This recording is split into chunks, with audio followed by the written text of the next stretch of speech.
வணக்கம் 2024 government quota engineering கவுன்சிலிங்காக நீங்கள் wait பண்ணுறீங்க அப்படிங்கிறது எனக்கு தெரியுது. இருந்தாலும் உங்கள் எல்லாருக்கும் ஒரு பயம் இருக்குது. நம்மளுக்கெல்லாம் சீட்டு கிடைக்காம போயிருமோ அப்படிங்கிற ஒரு பயம் இருக்குல்ல. நீங்கள் யாருமே பயப்பட தேவையில்லை. ஏன் அப்படின்னு கேட்டிங்கன்னா, இப்போ பார்த்தீங்கன்னா லாஸ்ட் ஒரு 5 இயர்ஸாக பார்த்தீங்கன்னா மாணவர்கள் எல்லாருமே கவர்மெண்ட் கோட்டா இன்ஜினியரிங் கவுன்சிலிங்கை புறக்கணிச்சிக்கிட்டு இருக்காங்க. எங்களுக்கு வேண்டவே வேண்டாம்ப்பா, நான் இன்ஜினியரிங் கவுன்சிலிங்கே வரல, எனக்கு விட்டுருங்க, ஆளை விடுங்க அப்படிங்கிறாங்க. நிறைய பேர் புறக்கணிக்கிறாங்க. ஏன் புறக்கணிக்கிறாங்க அப்படிங்கிறத உங்களுக்கு தெளிவாக சொல்ல போகிறேன். நான் சொன்னதுக்கப்புறம் இது கரெக்டாக இல்லையாங்கிறத நீங்கள் கமெண்டில் சொல்லுங்கள். அதுக்கு முன்னாடி லைக் பட்டனை டச் பண்ணலாம், லைக் பண்ணுங்கள். ரொம்ப முக்கியமாக நம்ம சேனலை இது வரைக்கும் சப்ஸ்கிரைப் பண்ணாமல் இருந்தீங்கன்னா சப்ஸ்கிரைப் பண்ணுங்கள். நான் உங்கள் ட்ரெண்டிங் தமிழ் கோபி. ஹலோ டிடிஜிஎஸ். அதாவதுங்க, தமிழ்நாட்டில் ஒரு பையன் 12th முடிச்சான்னு வச்சுங்களேன், அவன் இன்ஜினியரிங் படிக்கணும்னு ஆசைப்பட்டா அவருடைய ஃபர்ஸ்ட் சாய்ஸ் என்னவா இருக்குன்னா, அண்ணா யூனிவர்சிட்டியில் ஒரு நல்ல கல்லூரியில் போய் படிக்கணும்னு தான் ஆசைப்படுவான். அப்போ அவனுக்கு இருக்கக்கூடிய முக்கியமான ஒரு ஆப்ஷன் கவர்மெண்ட் கோட்டா கவுன்சிலிங். எதுக்காக கவர்மெண்ட் கோட்டா கவுன்சிலிங் வழியாக போய் படிக்கணும்னு ஆசைப்படுறான்னா, அவனுக்கு ஒரு நிறைய ஸ்காலர்ஷிப்ஸ் கிடைக்குது.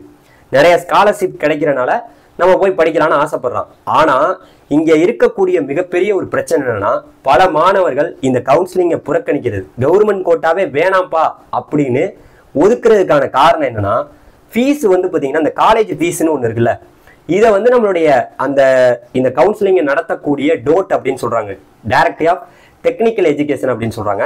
அவங்க ஒரு தெளிவா சொல்றது இல்லை, இந்த காலேஜ்ல இந்த ஃபீஸ் தான் வாங்குறோம், காலேஜ் ஃபீஸ் இதுதான், ஹாஸ்டல் ஃபீஸ் இதுதான் அப்படின்னு சொல்றதே இல்லை. இதுல வேற இப்ப ஆன்லைன் உலகமா மாறிடுச்சு. ஆன்லைன் கவுன்சிலிங் நடக்குது, ஆன்லைன்ல தான் எல்லாமே பண்றோம். இந்த ஆன்லைன்லேயே எல்லாம் பண்ணும்போது கூட எந்த ஒரு விஷயத்தையும் வெளிப்படையா அறிவிக்கிறதுக்கு நம்மளுடைய அரசு தயங்குது. அது கவர்மெண்ட் காலேஜ் இருந்தாலும் ரைட்டு, பிரைவேட் காலேஜ் இருந்தாலும் ரைட்டு, நாங்கள் எங்களுடைய காலேஜ் ஃபீஸ் இதுதான், ஹாஸ்டல் ஃபீஸ் இதுதான் அப்படின்னு அறிவிக்கிறதுக்கு ரொம்ப ரொம்ப நம்மளுடைய அரசு தயங்குது. உண்மையை சொல்ல போனோம்னா இதுதாங்க முக்கியமான காரணமே. இதை மாற்றினா நிறைய விஷயங்கள் மாறலாம். ஏன் அப்படின்னு கேட்டீங்கன்னா, இப்போ ஒரு விஷயம் சொல்கிறேன்.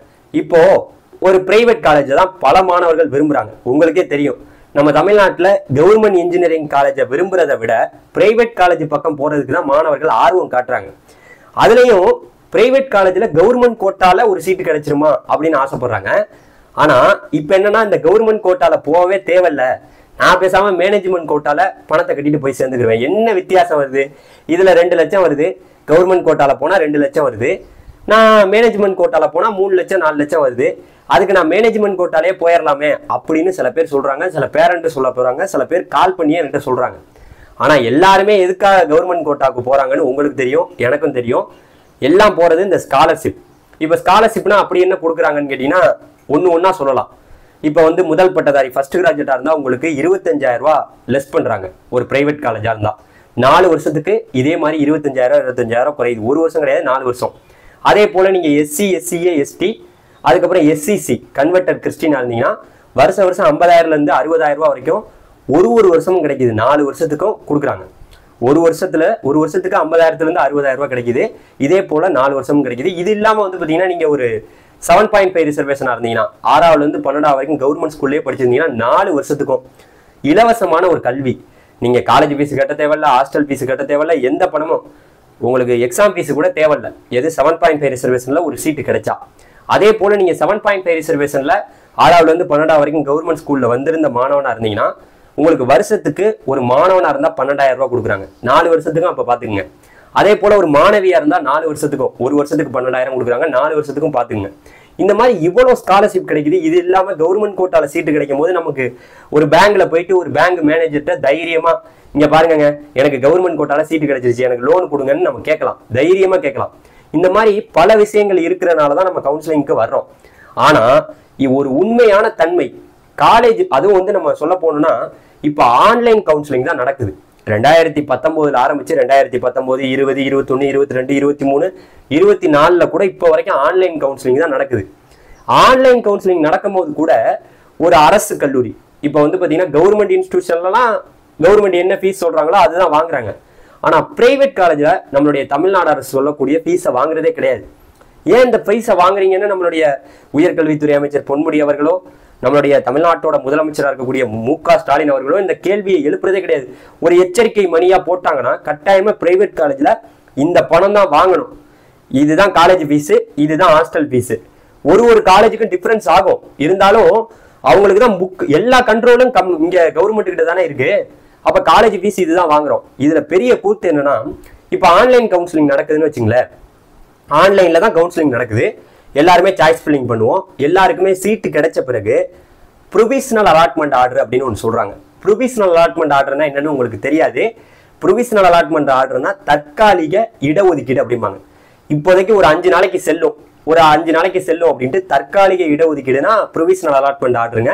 இந்த அலாட்மெண்ட் ஆர்டர் வந்தாதான் நீங்க ஒரு கல்லூரியிலேயே கவர்மெண்ட் கோட்டால சீட்டு கிடைச்சிருச்சுன்ட்டு உள்ள போக முடியும். இந்த ப்ரொவிஷனல் அலாட்மெண்ட் ஆர்டர் கொடுக்குற வரைக்கும் நம்மளால நம்மளுடைய டைரக்டரி ஆஃப் டெக்னிக்கல் எஜுகேஷனுக்கு தெரியுது. இருந்தாலும் இந்த ப்ரொவிஷனல் அலாட்மெண்ட் ஆர்டர்ல அதுலயே போட்டிருப்பாங்க, மென்ஷன் பண்ணியிருப்பாங்க. நீங்களே கூட பாருங்களேன், நீங்க ஃபர்ஸ்ட் கிராஜுவேட்டா இருந்தா உங்களுக்கு மென்ஷன் பண்ணியிருக்காங்களா, அந்த இடத்துல மென்ஷன் பண்ணியிருப்பாங்க நீங்க ஃபர்ஸ்ட் கிராஜுவேட்னு. அதே போல நீங்க போஸ்ட் மெட்ரிக் ஸ்காலர்ஷிப் வாங்கக்கூடிய ஸ்டூடெண்டா இருந்தா, நீங்க எஸ்சி எஸ்சி எஸ்டி கம்யூனிட்டியா இருந்தீங்கன்னா அதுலயே மென்ஷன் பண்ணியிருப்பாங்க, பிஎம்எஸ்எஸ் அப்படின்னு மென்ஷன் பண்ணியிருப்பாங்க. இது இல்லாம வேற எல்லாமே சில பேருக்கு பணம் இருந்தா கூட அந்த இடத்துல மென்ஷன் பண்ணுவாங்க, ஒரு 25,000 ரூபாய் கொண்டு வாங்கன்னு. நான் என்ன கேட்கிறேன்னா, நான் அரசுகிட்ட கேட்கக்கூடிய கேள்வி, நம்மளுடைய டைரக்டரி ஆஃப் டெக்னிக்கல் எஜுகேஷன் கேட்கக்கூடிய கேள்வி, இந்த ஒரு சில விஷயங்களை மாத்துங்க. நிறைய மாணவர்கள் கவுன்சிலிங்க்கு ஆசைப்படுவாங்க. அதுலேயே பிரைவேட் காலேஜா இருந்தாலும் கவர்மெண்ட் காலேஜா இருந்தாலும் இவ்வளவுதான் நாங்க ஃபீஸ் வாங்குறோம். காலேஜ் ஃபீஸ் இதுதான், ஹாஸ்டல் ஃபீஸ் இதுதான், டியூஷன் ஃபீஸ் இதுதான், ஹாஸ்டல் ஃபீஸ் இதுதான் நீங்க வாங்கணும் அப்படின்னு நம்மளுடைய அரசு சொன்னா யாரு கேட்க மாட்டா? கட்டாயமா கேட்பாங்க. என்னங்க இதுக்கு தானங்க நம்ம ஓட்டு போட்டு இவ்வளோ மக்கள் எல்லாம் நீங்க வேணா நினைக்கலாம், எதுக்குப்பா பாலிடிக்ஸை இதுக்குள்ள இழுத்துட்டு வந்து பேசுறீங்கன்னு. நம்ம இவ்வளவு எதுக்கு ஒரு கல்வி நமக்கு தரமா கிடைக்கணும்.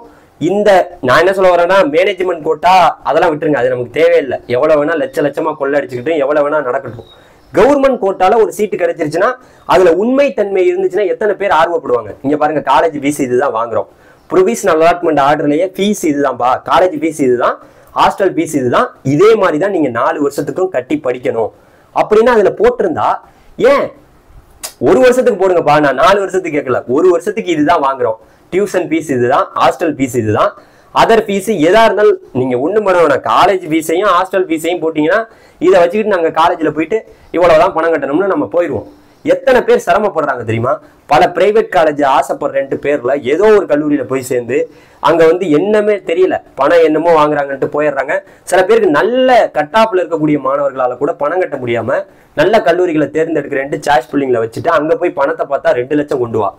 என்னப்பா இது கவர்மெண்ட் கோட்டாவா மேனேஜ்மெண்ட் கோட்டாவான்னு கேட்கிற மாதிரி ஒரு நிலைமை இருக்கு. ஸோ மேனேஜ்மெண்ட் கோட்டால என்ன பணம் வாங்குறாங்களோ அதை தாங்க கவர்மெண்ட் கோட்டாலையும் பல பிரைவேட் காலேஜில் வாங்குறாங்க. இதை தவிர்க்கணும்னு நினைச்சா நம்மளுடைய அரசு கட்டாயமா, நம்மளுடைய உயர்கல்வித்துறை அமைச்சர் ஒரு மிகப்பெரிய ஒரு அறிவிப்பை வெளியிடுவார். வெளியிட்டா நல்லா இருக்கும். அப்படி இல்லைன்னா முதலமைச்சர் மு.க. ஸ்டாலின் கூட இதுக்கு உள்ள தலையிட்டு கட்டாயமா நீங்க பிரைவேட் காலேஜ்லாம் அந்த ஃபீஸ் கவர்மெண்ட் என்ன சொல்றாங்களோ அந்த ஃபீஸ் தாங்க வாங்கணும். இருக்கு, ஆல்ரெடி இருக்கு, அதை வாங்குறதே கிடையாது. என்ன சொல்லியிருக்காங்க தெரியுமா? ஒரு கல்லூரி இருந்துச்சுன்னா அந்த காலேஜ்ல என்பிஏ பாத்தீங்கன்னா என்பிஏ ஒரு கோர்ஸ் இருக்கு, ஒரு டிபார்ட்மெண்ட்டும் இருக்கு. என்பிஏ அங்கீகாரம் வாங்கியிருந்தாங்கன்னா, என்பிஏ அங்கீகாரம் வாங்கியிருந்தா அந்த இதுக்கு 55,000 ரூபாய் ஃபீஸ் வாங்கலாம். என்பிஏ அங்கீகாரம் வாங்கலன்னா 50,000 ரூபாய் ஃபீஸ் வாங்கலாம் அப்படின்னு கவர்மெண்ட் சொல்லியிருக்கு. அப்படி வாங்குறாங்களா பல பிரைவேட் காலேஜ்ல? சொல்லுங்க பார்ப்போம். கிடையவே கிடையாது. இதுதான் இங்க நடக்குது. இந்த பிரச்சனை மட்டும் மாத்தீங்கன்னு வச்சுங்களேன். இப்ப நிறைய பேர் என்ன பண்றான், இப்ப என்ன பண்றாங்க தெரியுமா? அட போயா, கவர்மெண்ட் கோட்டாவுக்கெல்லாம் ஏயா வெயிட் பண்ணிட்டு நான் வாட்டில் டீம்டு யூனிவர்சிட்டிக்கு போயிடுறாங்க. எஸ்ஆர்எம், விஐடி, அதுக்கப்புறம் இங்க போய் கட்டிடலாமே. இந்த 3 லட்சத்தை நான் இங்க கவர்மெண்ட் கோட்டாலே 2 லட்சம் வருது, இதுக்கு நான் போய் டீம்டு யூனிவர்சிட்டிலேயே படிக்கலாமே. எதுக்கு நான் இன்ஜினியரிங்ல இந்த அண்ணா யூனிவர்சிட்டிக்குள்ள படிக்கணும்னு என்ன இருக்கு?